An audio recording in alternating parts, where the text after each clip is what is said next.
felt like that this was a hall pass year for Giannis. You win the title, you're MVP. You don't have Chris Middleton, but you get the feeling Milwaukee's going to be back in this position next year, don't you?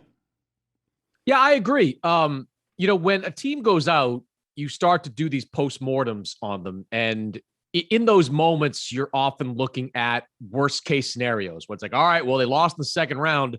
What's the significant change that needs to be made to get them to a championship level? Even with Phoenix, they're still good themselves, but you start talking about Chris Paul being 37 and looking like a 37-year-old over the last week or so. DeAndre Ayton's contract, the expensiveness of that team. Will Robert Sarver pay the luxury tax?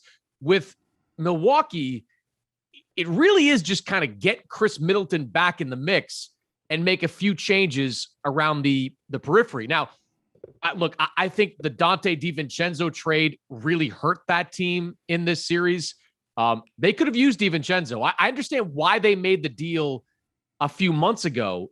They made the deal to get Serge Ibaka because they didn't know the health status of Brook Lopez at that time. So you had to have an insurance policy in the middle for the playoffs, and Ibaka nominally had enough playoff experience to get you there. But as I watch Game 7, and I'm watching Grayson Allen struggle, Wesley Matthews struggle, those two guys 1 for 11 in Game 7, I'm thinking Dante DiVincenzo would have been pretty valuable in one of those roles. So you need someone like that and some help on that bench if you're Milwaukee. But you plug Chris Middleton back onto that team, and you start next year as one of the top 5 favorites to win the NBA championship. So it's not, you obviously need some things to go right to win titles, but this Bucks team, if they bring this group back whole, you can make an argument they're right there at the top of the NBA.